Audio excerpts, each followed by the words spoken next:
Okay, so let's get started. You've got to have one of these slides. The most important thing about this slide, oh look, shadow puppets.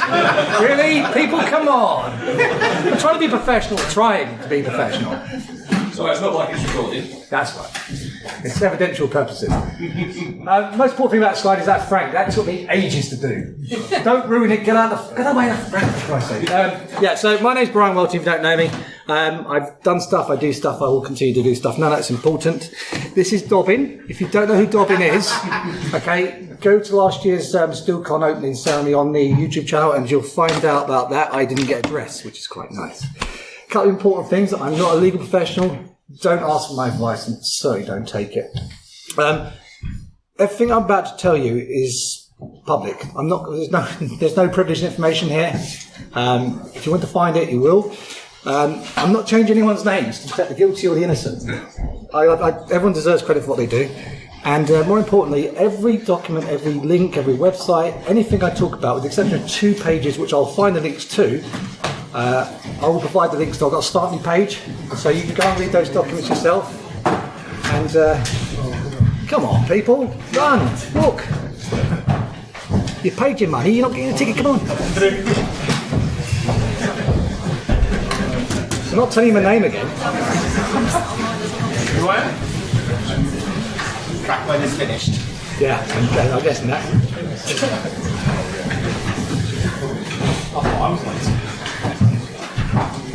I need to get the legal stuff in that you understand this. You're my witnesses.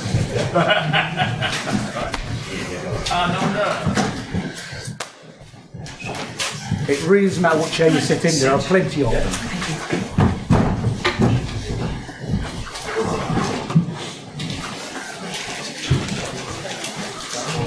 Right, okay. So, computers. We all use computers. Consumers use the front end. Witchcraft admin goes on the back end. But what's really important about computers nowadays is data integrity. Pretty much everything you do today, including shadow puppets, is ruled by computers. Everything we do. And data integrity is very important. What data you put in, you hopefully get retained or transmitted. So, the problem is, as every aspect of our life now is currently done by computers, and it'd be really good if you get out of the way of the projector. It's basically everything we do now. It could end up basically you can miss a train through to legal circumstances, which were how we found ourselves as sub postmasters.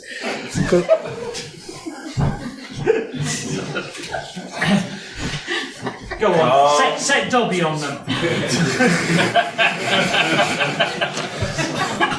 This is actually, no, seriously, this is actually a really serious talk. So, could you just please sit down or bugger off? I don't mind which, but you're disturbing other people and I'm trying to talk and I'm trying to get into a flow. So, please, don't stand up. Wait, hello, you're in the back waving. Sit down or go, please. There's plenty of seats at the front, plenty of seats here, please. Thank you very much. God, I sound like a school teacher. Sound like a grumpy old man. I know you are a grumpy old man. Report to my office afterwards, Smith. Okay. Luckily, if the computers do muck up, they brought in laws. How criminal evidence can be issued into courts. The Police and Criminal Evidence Act 1984, Section 69 specifically. So this isn't about what's in the evidence, it's about basically how evidence can be presented. Can it be presented, can it not? What's the reference to it? But I won't bother reading it because it got repealed. Thanks to people writing to the Law Commission. Here's the Post Office in 1995 writing to the Law Commission because they found that PACE, Section 69, was hampering prosecutions. It was costing them more money because they actually had to prove the computer was actually working. So in April 2000, the Youth Justice and Criminal Evidence Act was enacted.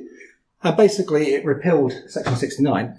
And it brought in the introduction of the presumability of computer reliability, which is, yeah, let's be honest.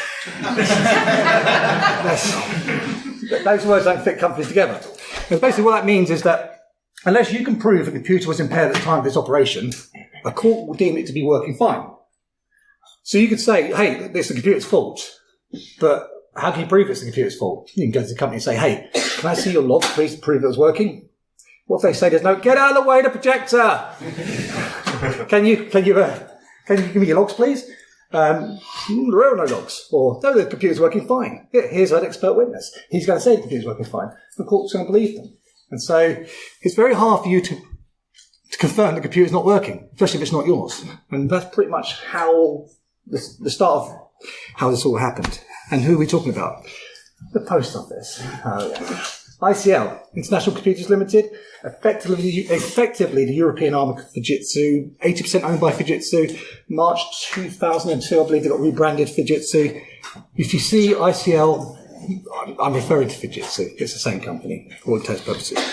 We have the heroes of our story, but also the victims. The sub-postmasters and sub-postmistresses. I'm referring to sub-postmasters because it's shorter and this kind of a deceptive term. There's 11,500 branches of post offices in this country. And they're all technically franchises. They're sub-post offices. They're contractors. They don't actually work for the post office. It's like a franchise like McDonald's. They basically work in the realms of the post office. They're effectively subcontractors. So you need auditors to look after that, make sure they're paying the game. And now, problem with that, so a lot of post offices, so they have a lot of post offices, auditors and investigators. When I say investigators, they're called investigators. But yeah, they won't really investigate. That basically means you've got legal teams, and lots of legal teams. You have in-house and external legal teams. So in-house is obviously the sister that works for the post office. External counsel is the companies they bring in because basically they're too busy suing people and taking people to court, so they need help. So they brought in about 6 legal companies to do so. We might be naming some of them. And then we have judges. Lots of legal people. And then we have judges who obviously listen to the case based on what they hear. But if they don't hear the full evidence, the judgment might not be sound. The post office, though. Post office. So, got a lot of youths in the audience today, so you probably won't remember the post office back in 1990 or the early 2000s. But, it was quite important in the day. It's a very old institution as well. 1660, it's called the General Letter Office, and it changed its name to the General Post Office. And I think the 60s or 70s, it split up and became BT and the General Post Office. But it's a very old institution. 1661, we had our first postmaster. 1663, we had something called the Gentleman Attorney, who literally had police powers. To stop people mucking about with mail and stuff like that, because, it was quite important. You don't want people nicking mail and stuff because it's bad. To tell you exactly how old it is, it predates the Union of the United Kingdom. That's how old it is. In 1793, the Post Office Investigation Branch, or now the department, was formed. They proudly call themselves the oldest recognised criminal investigation force in the world. They are literally the oldest police force in the world. They're still in existence. Anything to do with anything mail tampering, back in the day when there was GPO, any kind of intervention, tapping of telephone lines, it was all pretty much done through these guys here. In 1801, we have United Kingdom of Great Britain and Ireland. 1922, obviously 26 counties become a republic. Let's not go into that. But ultimately, it predates the United Kingdom, predates Great Britain. It's old. This is the really important one. 2019, the post office were forced to admit Horizon was flawed and remote access to the Horizon terminals was possible. Now, yes, for 20 years, they were denying that a computer system couldn't be remotely connected to.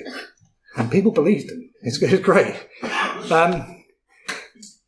Horizon effectively was an EPOS system. It was an electronic point of sale system, a financial system, which is really important to remember as we go through, and I'll tell you some of the stuff, and it's quite horrific, and you'll think there's no way a financial system could possibly be like that. Well, it is. And it had links to all the different government departments. It had links to all these external companies, Alliance to Leicester, loads of other companies as well. In 1999, there's 30% of the country, 30% of this country had domestic internet. It wasn't a thing, 1990. In the late 1990s, early 2000s, if you wanted to pay for road tax, if you wanted to get benefits, if you wanted a passport, if you wanted to pay tax, you had to go to the post office. The post office eventually was the front door of the government. It was where you interacted with the government. All government services through that. Now, most of these services are slowly going away. DVLA will go away next year. You won't be able to do DVA stuff in the post office because they're removing it. These services are slowly going away as UK Gov, the Gov website, the gov.uk website comes up. You don't really interact with any of these in the post office. You do this all online now. But back 23 years ago, before some of you were born, this is the way you worked. And to give you some idea how big the post office is, in May this year, post office, proudly, their post office social media team gets so much shit, and I feel sorry for them, but they do have a bit of propaganda. A three and a third billion pounds of cash transactions, not profit, but cash transactions. That's a fair whack of change. And I won't mind some of that on commission, but that's it's a big system. It's a little bit more stable than it is now. It still has some issues, but 2017 previously to that, not good. So, this is the reason why we're here. So I said it asked earlier, but could you stick your hand up, just in case you haven't heard of this, or you've heard of it, but don't really know what it is? Don't be shy, no one can see you. Cool. Stick your hand up. Okay, 1, 2, there's way more than that. Yeah. All right, there's always one. Okay, so the first of the scandal pretty much was, bear in mind, English and Welsh law, because Scotland has a different legal system, so does Northern Ireland, but it did happen in those countries as well. Basically, it's the largest miscarriage of justice involving civil and criminal prosecutions of sub-postmasters for theft, false accounting and fraud. And it was carried out by a publicly owned, you and I, taxpayer, get away from that, yes. Publicly owned entity with the support of multi-billion pounds, aided and abetted by a multinational billion-pound Japanese company in order to protect both their reputations and I'm pretty certain in one of those cases, their revenue stream. Basically, Horizon was everything for the post office. It's anything the post office did had to go through Horizon. It was everything. They bet the farm on Horizon. They did not have a plan B. So they had to protect Horizon because if it got out that Horizon was a bit crap, then it would lose confidence. Then all those other entities that connected into Horizon would have went, not touching that with a barge pole. And they would have lost a lot of business. So they maintain this. Horizon's fantastic. Horizon's robust. Robust is a term you would hear quite a lot with robust. If you look up the robust in the English dictionary, it should say the complete opposite to the Horizon IT system supplied by I'll be referring to 3 documents quite heavily throughout this talk, but there'll be plenty of other documentation. And like I say, you'll have links to all of these documentation. You can read at your leisure. The first one is a report by an organisation called Second Sight. They're a forensic accounting company. We'll talk a little bit about those in a second. In December 2019, the group litigation order. So group litigation order, for those who don't know, it's like a class action in America. Everyone gets together and sues someone. Over here in civilization, we call it a group litigation order. The same thing. Justice for Stop Postmasters Alliance took the post office to court and there was a settlement. No one won. We'll come to that in a second. But Justice Peter Fraser, was the judge presiding it, and he wrote a judgment paper where he summed up all the evidence he saw. Not good reading if you work in Basingstoke. Right. In January, he wrote a letter to the Department of Public Prosecution, to Max King, who is KC. He was Keir Starmer of the day. He's in charge of the Department of Public Prosecutions, about some people who he felt may have not, shall we say, have been completely lawful in their actions previously, and suggested maybe you want to have a look at these people. And that's ongoing. We'll come into that. So, this is pretty much how it happened. This is extremely high level, okay? Really? Told you, Glenn. Someone's going to knock at your door. Right. Please put your phones on silent. It's 2023. Right. So there's 3 types of post offices. We have mobile post offices. We have big Crown post offices. Crown post offices are the big post offices you've got in your high street. They are Crown employees, civil servants. They are literally the government. They are that. Sub-post offices are probably what you're more familiar with. You'll find them in the little budgeons and the little shops. And the idea back in the day was that if you had a little shop, because you had all those government services going through, having a post office was really good because it increased the footfall into the shop. Because you had to go there and pay your tax and that kind of stuff. Oh, I'll buy a newspaper whilst I'm there. Obviously, as time goes on, that footfall now is kind of drawing because more services are now online. But back in the day, it was very, very important. That's why a lot of people, when it comes to postmasters, they had to buy a shop, to get that. It wasn't cheap. People invested hundreds of thousands of pounds. There's a woman in Northern Ireland, she reports to have lost £1 million because she's lost the property, the stock, the house she was living in because it was above the house. And sometimes, they lost, some people lost hundreds of thousands of pounds. I think the average is about £35,000, but there's a lot. Some people lost a lot, some people didn't. Some people got prosecuted, some people didn't. Some people were paying money in, like it was going out of fashion.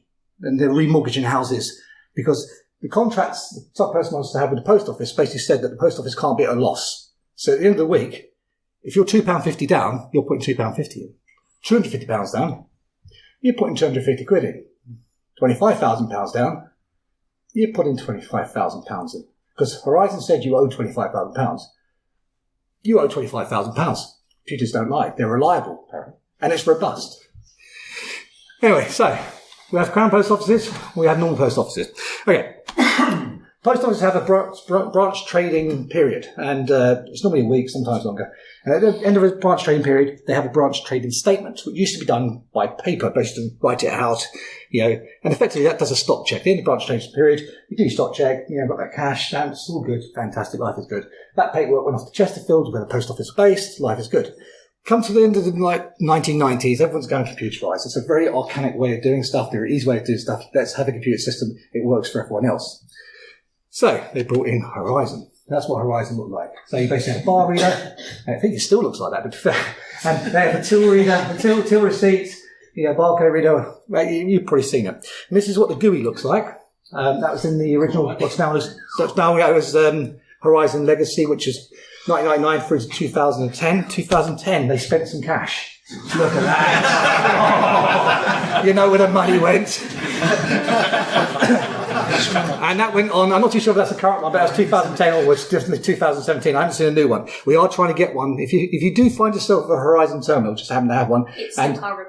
Huh? It's still current. Yeah, no, it's current, is it? That's still. If anyone does have a Horizon terminal, you do find yourself having one and you're free in December, please come to B-Slice London with. Right. This is what it looked like in 2014. This is Horizon not having any bugs, errors or defects. This is actually to do with Tivoli. Tivoli is made by IBM. It's a horrible product. For some reason, Fujitsu love using it for management. I fucking hate it. Again, this is, again, Horizon not having any bugs, errors or defects. And, look, again, ignore that. It's just a warning. It's not an error or bug or a defect, please. What I love about this non-bug, error or defect is it's actually got an error code, which suggests there must be a decode book that tells you what that error code is. But it's not an error code, okay? It's robust. It's proven its robustness. This is level 291. Those last four images were posted on Twitter by a guy called Christopher Head, who was the youngest sub-postmaster. 18, he was sub-postmaster. He'd been working for Post Office quite a lot while. It was a Saturday job type thing. But 18 took his own thing until 2015, I think it was, where basically he had massive discrepancy.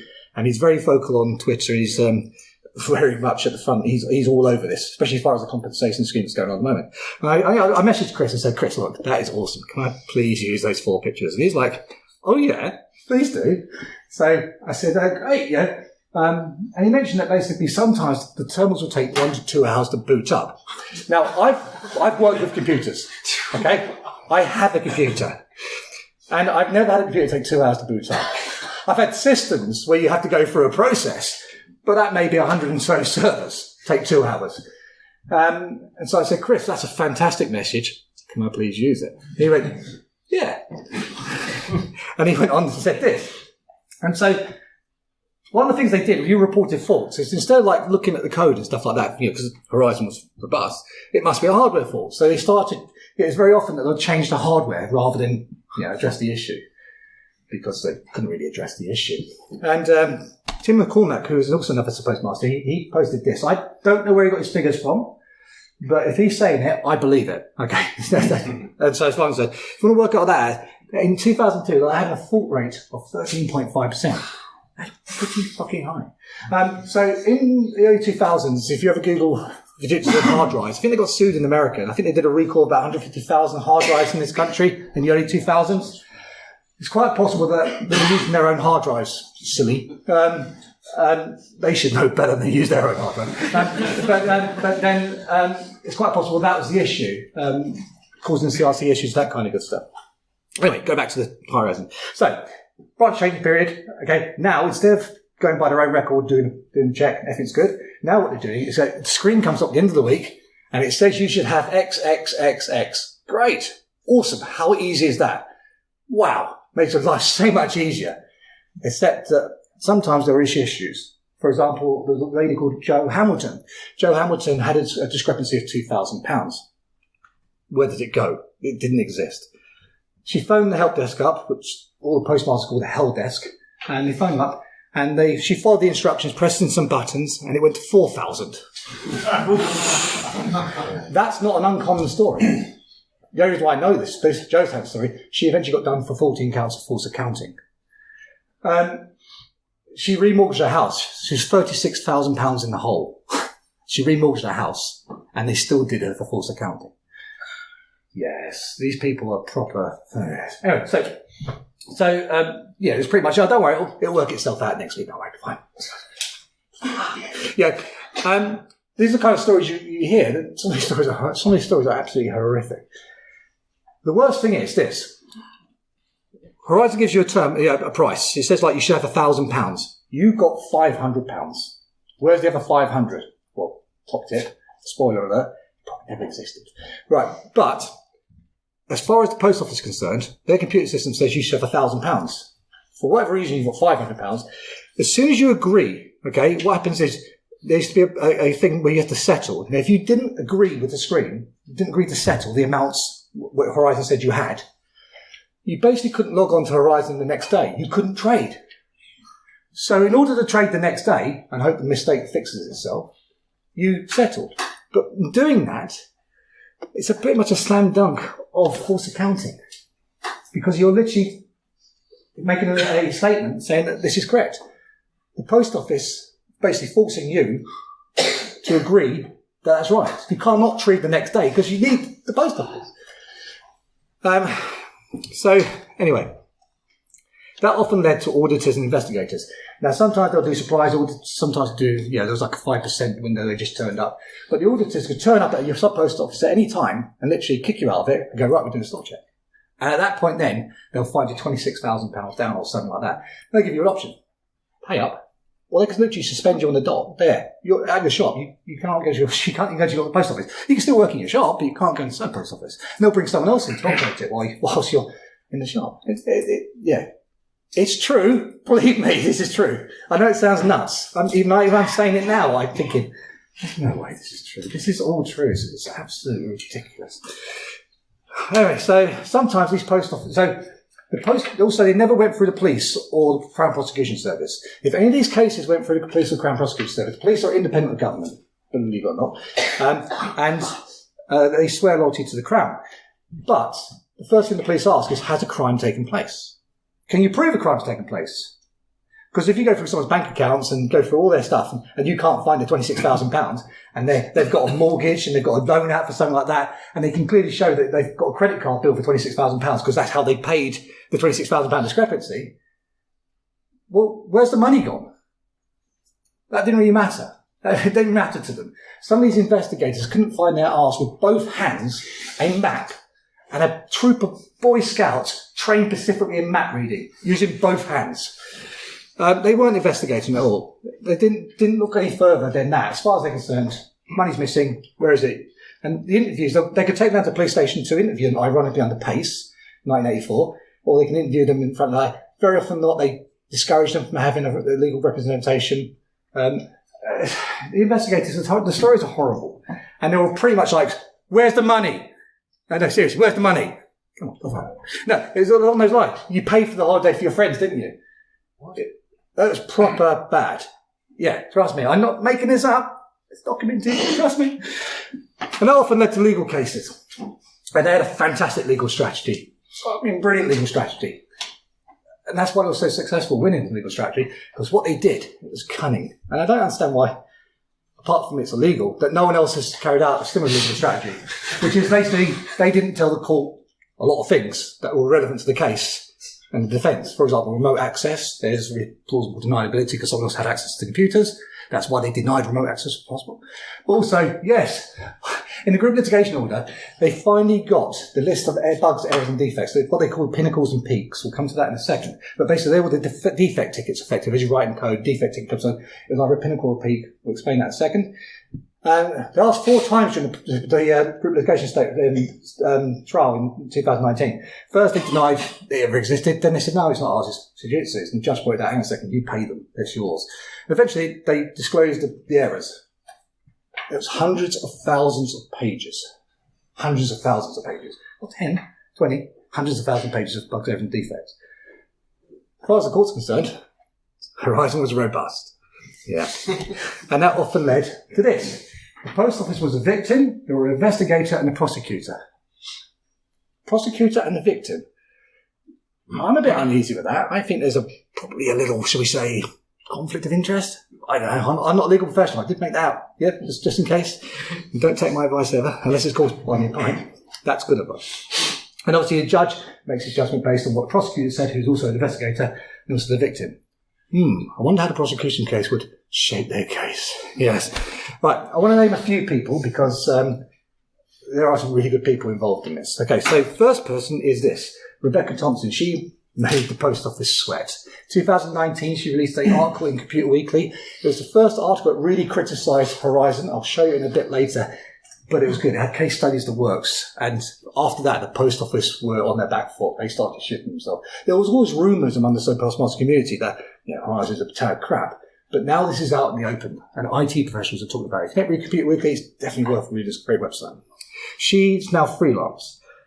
Carl Flinders continues to write for Computer Weekly and covers this story, covers the post office stuff a lot, and he's very, very good at it, and he's a good guy. We have Nick Wallace. Nick Wallace has literally wrote the book. It's a good book. It's a great book. It's literally, every story is about 3 to 5 pages long, and it's very digestible. Fantastic book. And he wrote it, and he's an encyclopedic knowledge of this. He sat through the whole group litigation. He has a journalist, recorded it all. He has a blog. Him and Rebecca do a podcast called Investigate the Post Office. He's also wrote a book about Johnny Depp recently, Johnny Depp and Amber thing. So check out his work. He does great work. Well done, Nick. We have Ron Warrington and Ian Henderson. These two guys make up Second Sight. They're forensic IT auditors. They're forensic accountants. And they've done thousands of audits around the world. And as it transpires, their Second Sight report is actually pretty damn accurate. We have these three. Now, there's lots of legal professionals who are helping sub-postmasters. I'm going to call these three out because, well, they've done something really good, which I'll come into a bit later. But Nick Gould, Flora Page, and Paul Marshall. Now, Howell & Co., there's Hudgels, there's plenty of other legal companies which are helping sub-postmasters. Just remember those three names because it will come relevant later when we'll talk about SEMA Misra. Because it's what they did was pretty good. We have Richard Moorhead, who's a professor of legal ethics. Law and ethics, professional law and ethics at Exeter University. Exeter University has stood up something called the Evidence-Based Lab. Him and his team are doing fantastic work, looking at all aspects of this thing, and doing fantastic paperwork. They're even looking to certain things. For example, it turns that in court sentencing, non-white postmasters would often get harsher sentences opposed to their white counterparts, even if it's for less money. They're looking at all aspects of it because ultimately this is a legal, corporate governance and an IT failure. There's many failures here. And then we have Elsha. Okay. She's not no skin in the game like me, but her OSINT is amazing. Some of the documents I'm going to show you have come from her writing Freedom of Information requests. Her ability to write a Freedom of Information request, when they come in from her, you can know the department getting that request is like, oh, shit. Because she has uncovered some extremely important and rather embarrassing documentation that I'm sure other people would love to hide. Right, let's apply this to a very basic timeline, because like I say, it's been going on for some time. May 1996, Fujitsu won the contracts, PFI contract. They rolled it out. These numbers here come from a bit of Fujitsu propaganda from 2003, but I think they're accurate, so potentially 500,000 victims. Alan Bates. Okay, we'll hear this name quite a bit. Alan Bates, he gets post office in 1998, and he's looking forward to getting computers in. He's a methodical man. He's from Yorkshire. He's stubborn. He's great. And gets his computer system in, and he gets a £5,000 discrepancy shortly afterwards. And he goes through his till receipt, because that's literally the only logs he has. And he sees lots of duplicate efforts, and he gets it down to about £1,041 and some pennies. And he writes to the post office and said, listen, I've got a discrepancy. I would really have to fix this discrepancy. I'm pretty sure I'm not at fault. I'm pretty sure it's a computer system, but I need more access to logs. Can we have some logs? Can we have some like historical transaction data, that kind of stuff? Because they only literally had the till receipt to go back on. Anyway, that's Alan Bates, bless him. There's a 4-part TV program coming out, which is starring a very famous actor, I can't remember, Toby, something like that. He's been in loads of stuff. And he'll be playing Alan Bates. And that 4-part TV series is called Alan Bates versus the Post Office, which I think is coming out next year. In 2003, after writing more letters, the Post Office just terminated the contract. See you later. But as a sign of goodwill, they didn't charge him £1,041, which is really good of them. Oh, really good of them. That's not the last we hear of Mr. Bates. Lee Castleton in 2004, he has some issues and suspended. In 2007, they take Lee to court, the civil court, for £26,000. The reason being because he blamed Horizon. And, we'll come to Lee's case in a second. As I said, Rebecca Thompson, she writes a piece on the Horizon on the Peter Weekly, and it looked like this. And it's still active. I'll give you the link to it. Don't worry, you can read it in your leisure. And it had these cases. Joe Hamilton's there, Alan Bates is there, Lee Castleton's there, Noel Thomas is there as well. I'll mention Noel later. That's a fucking sad story. In November, the Justice for Soap Postmasters Alliance. There you go. Didn't bring a clicker, so I'm using the old-fashioned way. The Justice for Soap Postmasters Alliance meets in Fenny Compton. Now, it wasn't the JFSA. It was a group of people. What Alan Bates had been doing in the meantime was he'd been reading articles, hearing about people being jailed by the post office, and it seemed very hit out him pretty quick. So he'd been contacting these people who had been convicted because they're, postmaster steals, pensions from pensioners. That's how it was sold in the papers. Stealing pensions from old people. They weren't. Stealing. These may never existed. Crimes never actually took place. But these people were being sent to prison. They're being sacked. Not everyone was prosecuted. So the numbers we're talking about thousands, okay? And people have been paying money back in. It's thousands and thousands and thousands. So there's a lot of hidden victims which we don't have statistics for. But anyway, they met in Fenny Compton. And so this is from the convenience store website. And this is the date. And it says, look, Alan Bates there, 1998 to 2003. We're going to meet up in Fenny Compton. If anyone wants to come along, please do. And Fenny Compton, if you want to know, is just above Banbury, pretty much south from where we are.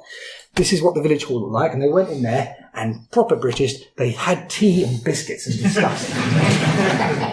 And so this is the reproduction from Panorama from last year, I think it is. There's 3 panoramas, which I'll give you links to, which I really recommend you watch, which gives you a good overview of the story, because actually interviewing some of the people involved. And as they sat round, they were all telling their stories, and it was like, the only thing that was really changed was kind of the amounts and geography.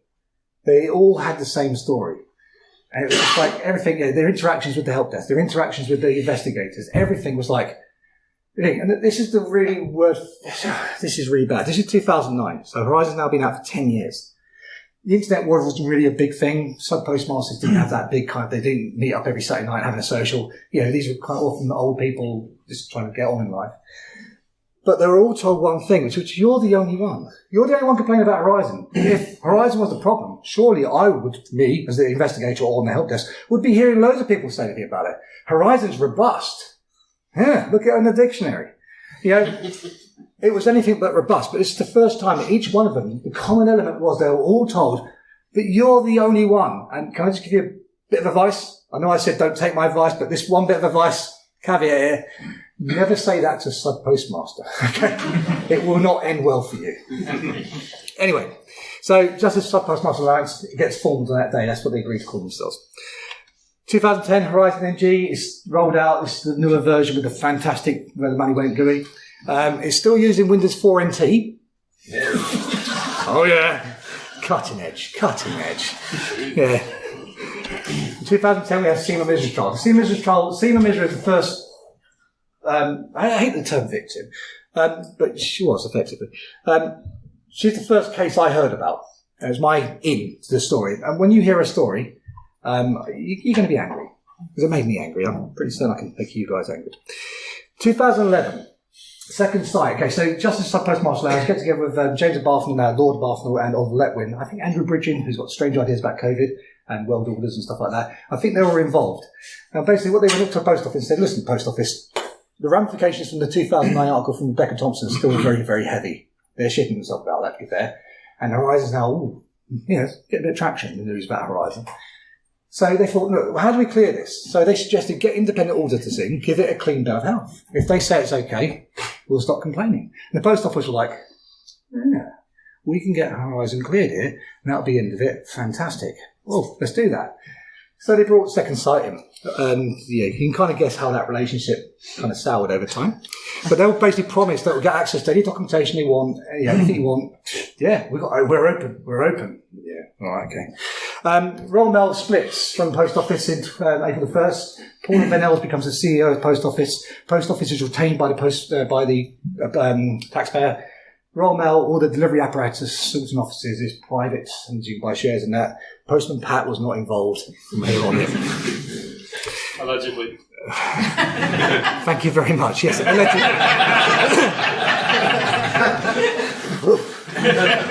That could have been bad. second site released their interim report. Now, the interim report basically was based on a couple of case studies and a few little bits. But it was bad enough that the post office got one of the external counsels, Cartwright King, to look into it. A guy called Simon Clark wrote a piece of advice which directly to the post office board. This is now known as the Clark Advice. He actually issued 2 Clark Advices. The second one was about shredding, because the head of Post Office Security suggested shredded meeting minutes because they weren't good. Don't shred meetings; they are legal documents. Okay? Don't shred minutes. But that was his advice. But the first part of it, the first Clark Advice, was very, very crucial. Oh, I'm going to run out of time. Right, the first part of it is very, very crucial. So the Clark Advice, we'll come to that in a second. Martin Griffiths. Okay. So Martin Griffiths was postmaster since 1995. He was audited in 2011 and suspended with a £23,000 loss. He was reinstated shortly afterwards, which is unusual because clearly there was something wrong there. They reinstated him. Anyway, it goes on. He then suffered £57,000 worth of losses, which wasn't helped in May, where basically had a bank robbery. And because he had the door open for the post office to get a big parcel in, because the window wasn't big enough to get a parcel, he got robbed at that point. The post office deemed him to be half responsible for it because he hadn't secured the post office. I get the impression that the post office aren't nice people. Yeah. Okay. His family believed they paid over £100,000 over the lifetime of Horizon in discrepancies and other stuff, and how much they've lost and how much they got charged for it. On 23rd of December 2013, he was due to meet auditors in his post office. He got up in the morning, he went down, had breakfast with his wife and family. He left at the time he always left to go to work, and off he went. His wife was listening to the radio shortly afterwards, and there was news reports about traffic jams in the area. She knew something wasn't right. Martin drove down the road. He parked along the side of the road. He contemplated for some time. He got out of his car, and he stepped in front of a bus. They turned his life support machine off from the 11th of October. I don't know, Martin, but that makes me fucking angry. Because a bunch of fuckwits who couldn't code for fucking toffee, a bunch of management people who wouldn't change it, a bunch of legal people, this guy felt walking in front of a bus was a better alternative than going speaking to an auditor. If that doesn't make you angry, well, yeah, you can fuck off right now. Second site released their full report. I spoke to Ron Thornton about this. It was their 27th version. They put some work into this. The post office immediately rebooted it, saying, no, that's not true. Not true. It was actually fucking accurate. February, Horizon NGA is now Windows 10. Well, that's right. And basically, so he gets the funding for the GLO from Freeze. Windows 10, Horizon's released. Group litigation starts in March, ends in December. It ends in December, not from anyone winning it, but because of a settlement. The post office come forward in settlement. The post office spent, in that period of time, £100 million of your money defending the indefensible. That Horizon wasn't flawed and remote access wasn't possible. They paid the Justice for Passwords Allowance £57 million, of which £44 million went back to Freeze, and they didn't take every penny they were entitled to, which pretty much meant out of the 555 litigants, they got back £20,000 each. But as it transpires, the post office may not have been very truthful during the group litigation order. For example, the Clark Advice wasn't issued during the group litigation order. Many other documents weren't there. Yeah. January 14th, Justice Fraser writes to Max King. Right, so we've got our timeline. So, let's apply that. Oh yeah, sorry, that's a really important one. Almost a year later, first sub-postmaster convictions quashed. To date, I think 86 or 87 have had their convictions quashed. Some preposterously, right? Here's some figures. So, Nick Wallace, who wrote the book, wrote a freedom of information request to the post office and saying, who did you prosecute? Can you tell us the years and title? Now, the post office on Wednesday in the judicial inquiry said that basically they're contesting these states, even though they supplied them. They may not be accurate.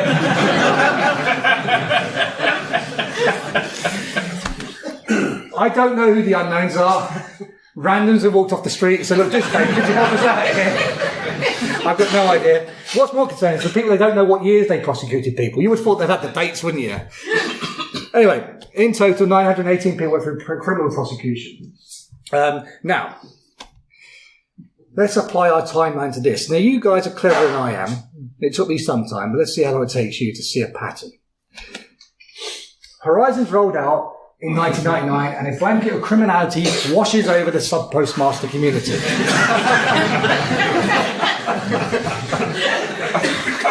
Maybe it was better detection. I don't know. I mean, there's a robust computer system, so it can't be that. Only logical conclusion. Tony Marsh, who was the head of security at the time of the post office, actually said he takes credit for the number of increased convictions. Well done, mate. Yeah, you said that in front of the judge on oath. Yeah, you're new to this lawyering stuff, aren't you? Simon Clark advice is issued.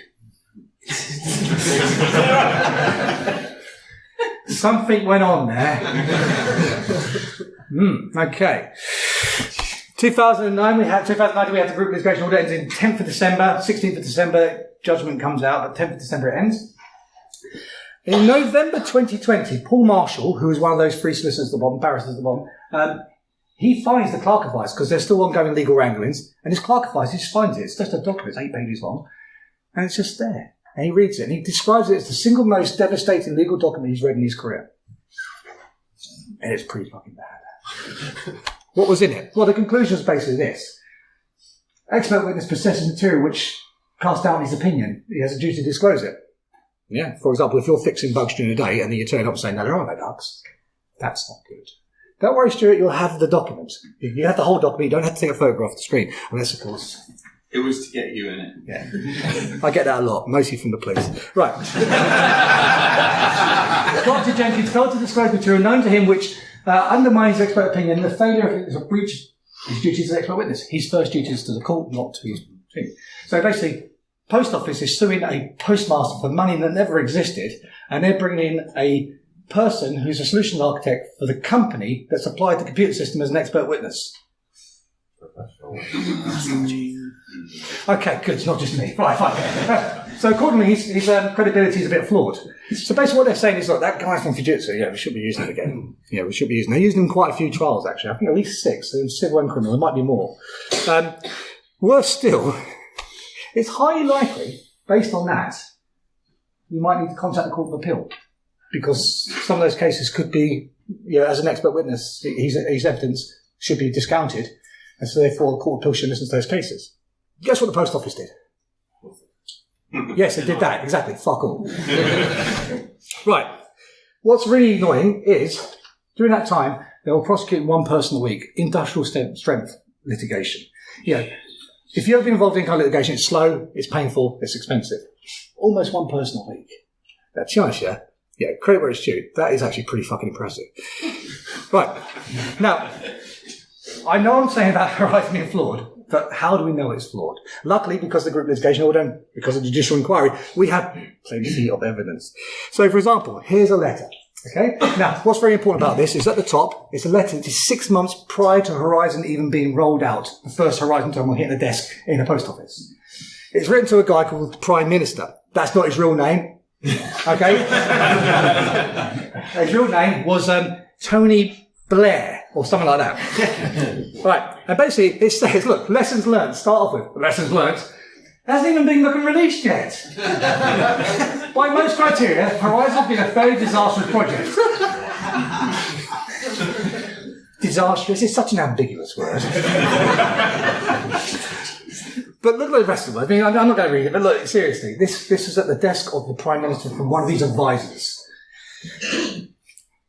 And we have documentation from Fujitsu as well. They were very helpful. Don't go in front of that thing. Right, okay. Right. So, this is a report. What's interesting about this report here is the date and the version. So this 4 months after Horizon was released, it's version 0.1. Yeah? It's looking at pinnacles between August and September 1998. I'll explain that in a second. Here's the same report 13 months later, now version 1. The documents are almost identical. To be fair, apart from version numbers, a few little bits. This guy here is called Dave McDonald. He gave evidence on the 16th of November. It's on YouTube. You can go and watch it. He earned the nickname Dave the Destroyer because unlike many witnesses from the early 2000s for the ICL and Post Office, who I don't recall a lot, this guy had total recall. He was brutal.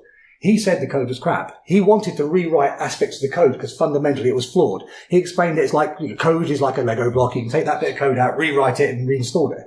And Fujitsu were like, ICL were like, that's going to take time and delay it. And, no, it's fine. It's fine. So the very fact they've actually got a document called the Pinnacle Task Force, the EPOS, the Measurement Point of Sale Pinnacle Task Force. They've got a task force, okay? That's a good term, isn't it? So basically, a Pinnacle is basically a defect ticket, a remedial ticket. And when in 2003 Fujitsu got rebranded, Fujitsu changed the name Peaks. But basically, it's like a defect ticket, effectively.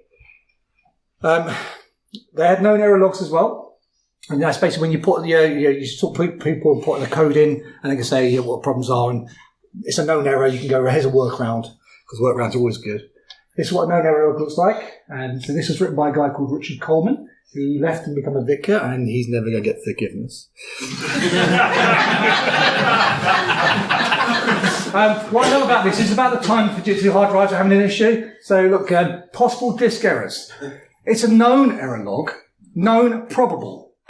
No, don't give me probable. Tell me what the problem is. I love the solution though. Turn it off and on again. His name should be right. In Dave McDonald's witness statement, he says here, there's a wide number of several thousand outstanding bugs in EPOS. The team was directly building. That was Bracknell 01 in the big Fujitsu building in Bracknell, called Bracknell 01. Page 17 of that code, that report though is brilliant. This is what it looks like. And let's just go through this. Although parts of the EPOS code are well written, significant sections are a combination of poor technical design, bad programming, ill thought out bug fixes. The negative impact of these factors will continue to spread as long as the Pinnacle fixing culture continues. I'll explain that in a second. This is partly due to the nature and size of the bug fixing task. There are fucking loads of them. And partly due to the quality and professionalism of certain individuals within the team. They cannot code for toffee. This is an internal Fujitsu document, okay? I haven't made this up. I couldn't do that good a job if I tried. Seriously. So when we know that Horizon was flawed, it didn't get much better. You start building on a foundation of shite. The shite ain't going to get much better. The Pinnacle fixing culture, even though it's a standard platform across all the post offices. Crap, I am going to run out of time. Shit. It's fine, carry on. Okay, I'm going to carry on. Sorry about this. It goes into the next one. He's fine. I was fine with it. Right. So although we basically, there's a standard platform across the thing, there wasn't one bug that affected everything. Okay, you'd think, okay, it's Windows warranty, it's one bug, it's going to affect everything. Oh, okay. It wasn't. They were naming bugs after places they found them. It was so localized, it was ridiculous. Come to the square back, Falcon bug. There's loads of them. They were playing, literally, this was the fixing culture, whack-a-mole. Basically, you would phone up with a problem, okay, and it affected your site and 2 machines at your site, but not the third, and 4 sites over there. Okay, we better fix that. And then you report another problem, which affected another 5 sites. There's lots and lots of little issues. There wasn't one standard issue. Like I say, when the group litigation came about, those pinnacles and peaks, there was hundreds of thousands of pages. So we're not talking about every system has bugs, errors, and defects. But this is like, yeah, well, but the report we just saw, the next page has, I've written a lot of reports and I've read a lot of reports, but this has my favourite line in any report ever. And I challenge you to get this into a report going forward. Whoever wrote the code clearly had no understanding of elementary mathematics or the basic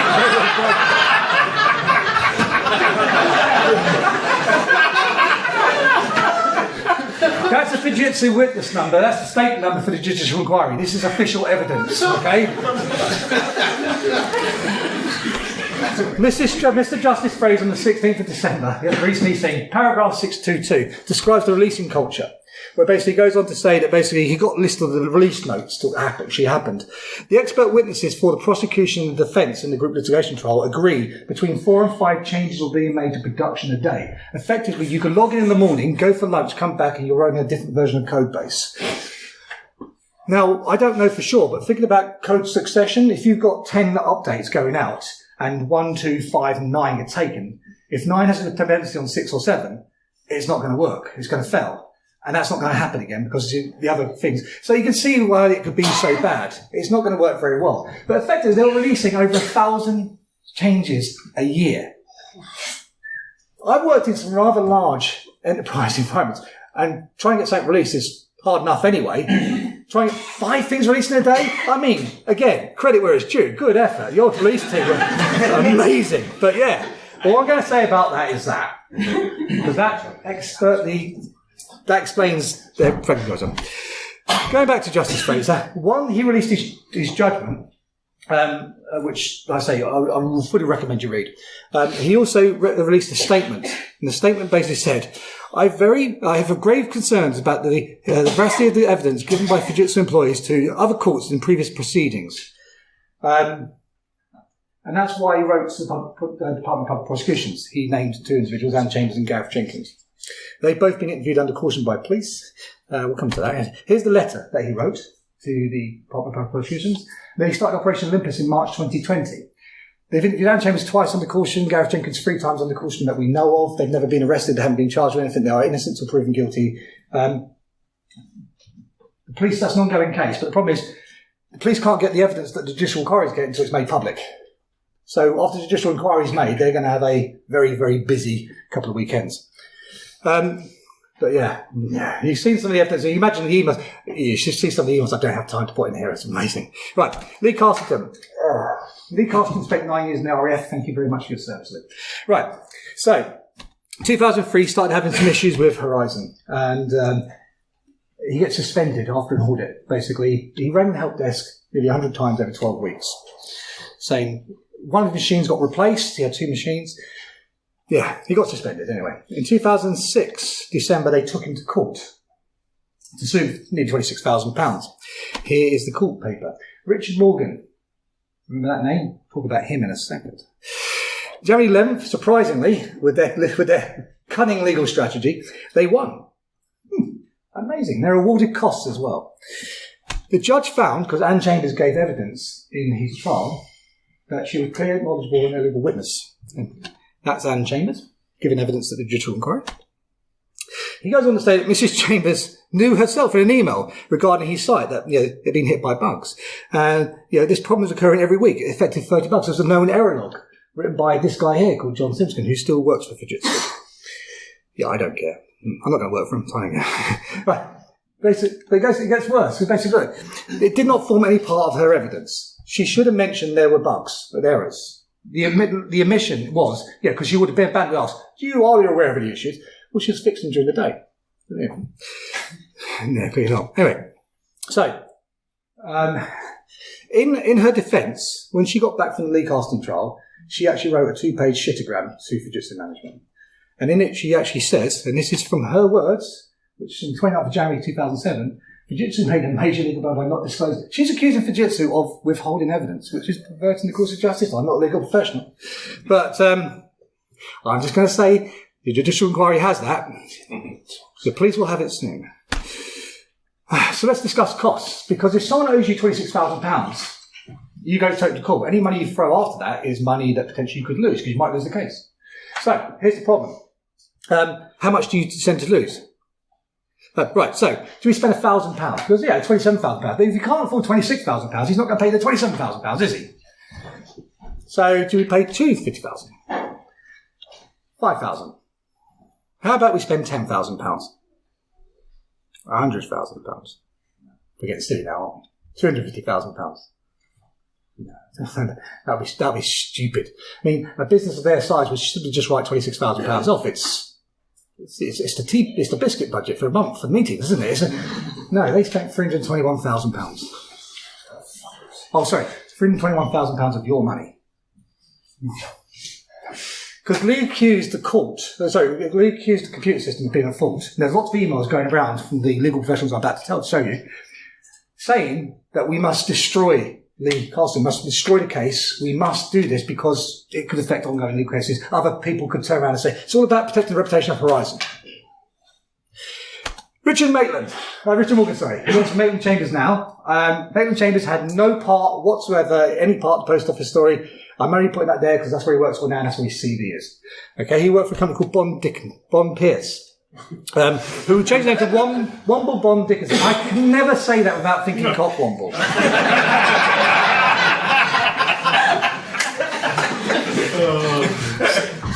He was helped by a guy called Stephen Dilly, or Steve, Stevie.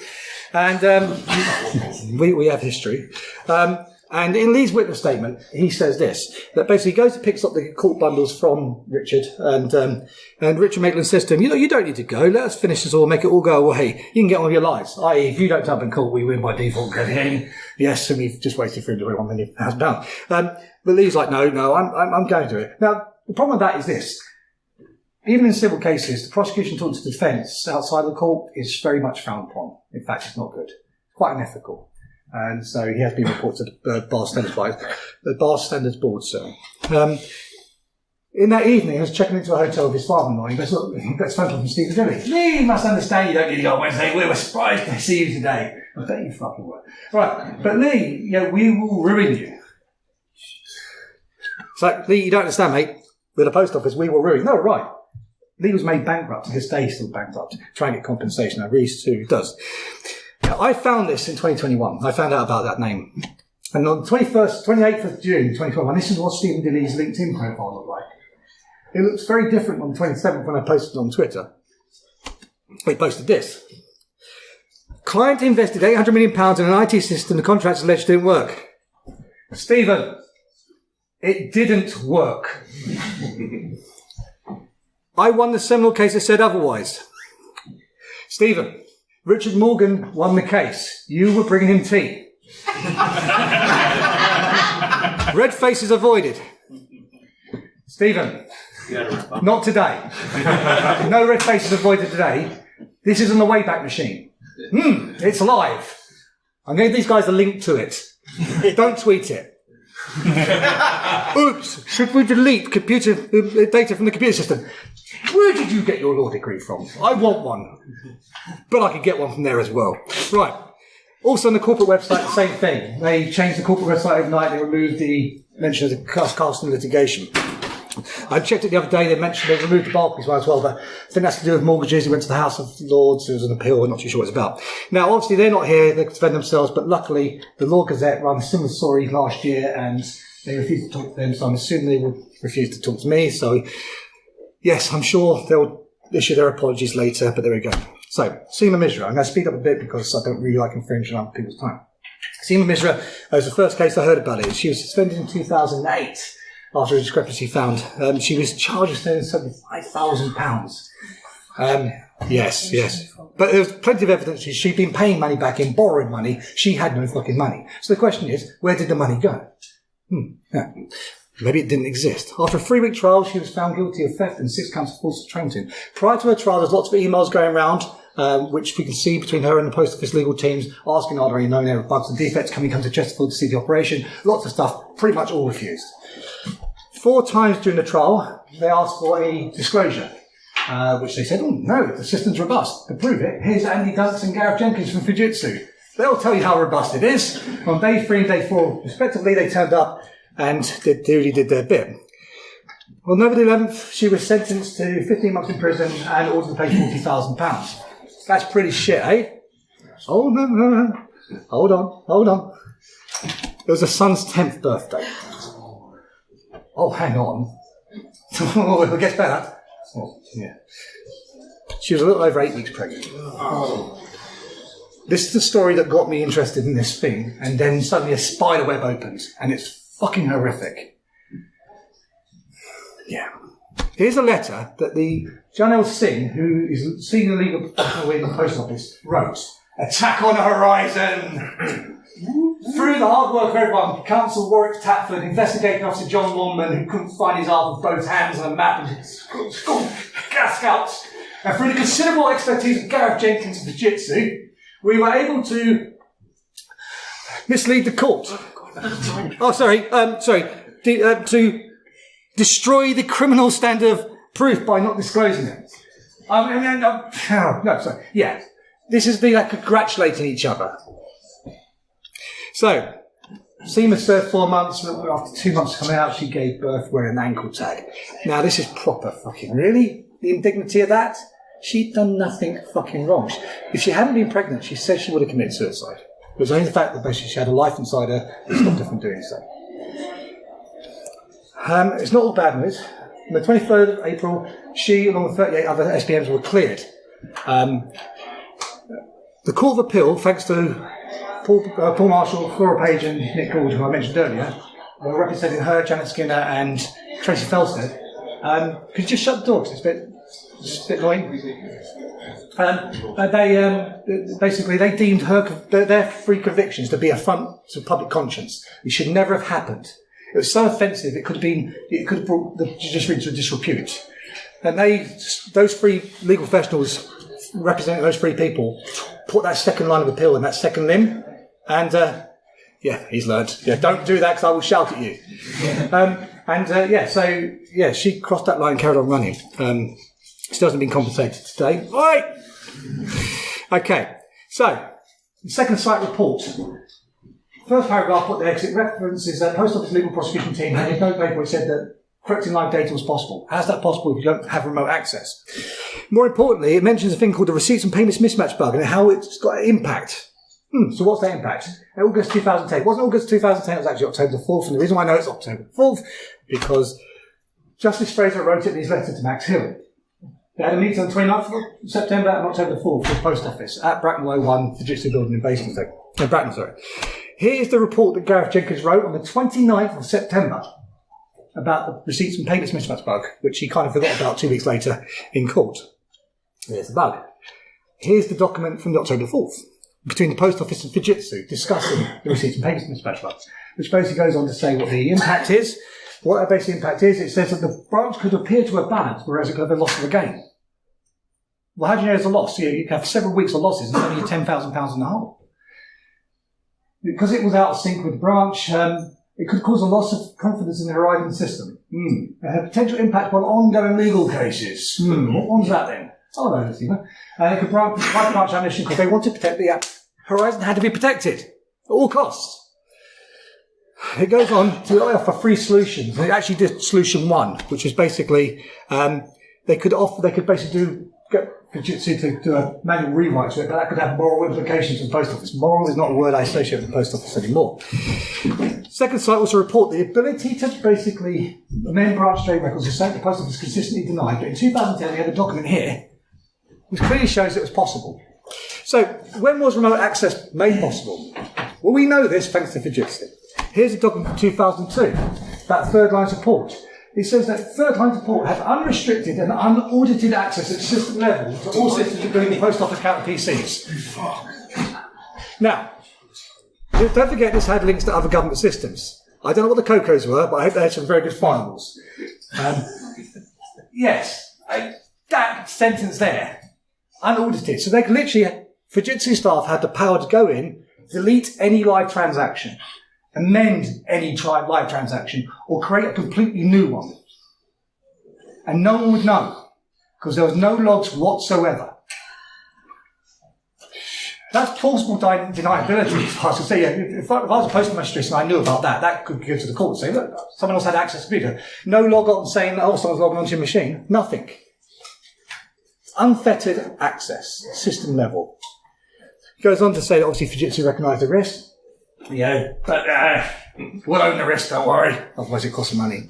Justice Fraser mentions this in his judgment, where in 2009 he actually fixed it to give this privileged user log, where now basically privileged users logging on, it would have Ian logged on, Ian logged off. Yeah. What Ian did between those times, not important. I quite like that. 2015, this was happening. So for 16 years, for 10 of those years, for the next 6 years, well, something happens, but we don't know what. Yeah, come on. Justice Postmaster, now this is the April 23rd. This is Noel Thomas. He was in Anglesey, postman between 18 and 30, got married, had a post office for 30 years, and 42 years he worked for the post office. He spent his 60th birthday in prison. It was Christmas Eve. He was a counsellor for Plaid Cymru. Fucking horrible. That's Jo Hamilton. She's the one who had the double of the inlet doubles and fingers. That's that's Julian Wilson. That's Karen Wilson holding up his picture. He died before he found out he was cleared. Yes. This is Justice Fraser. He does Ironman triathlons for fun. Seriously. He's no one's fault. He's going to be head of the Law Commission late this year. A promotion he duly deserves. In his summing up in his judgment, he wrote about several Fujitsu employees. Mr. Dunk's expressly sought to mislead me is not what you want to hear from a judge.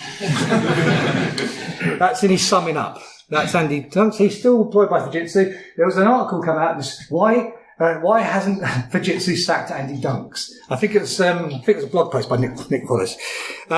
He went on to say he got mentioned in the letter to the Crown Prosecution as well. Stephen Parker, head of application support. You'd think you know what he's doing, wouldn't you?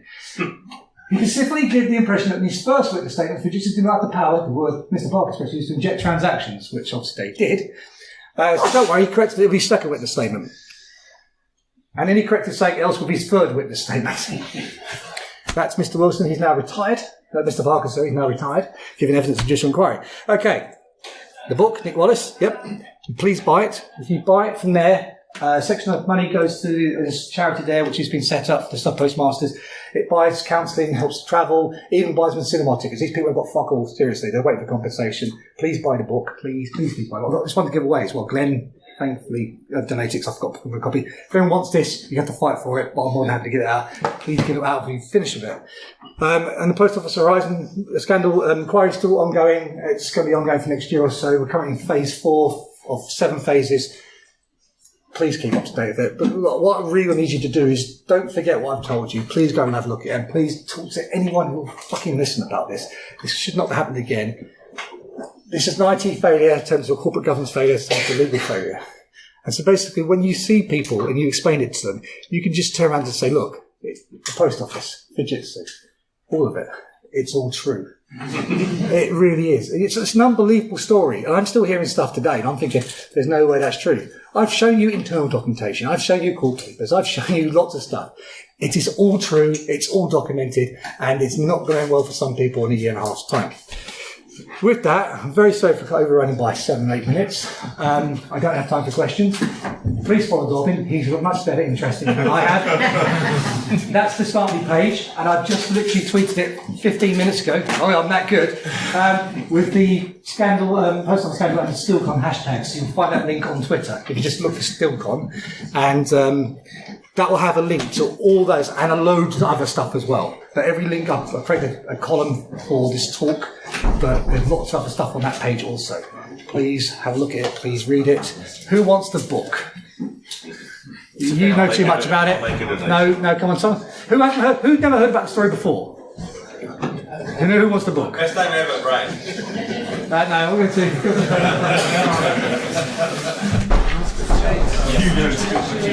You know too much.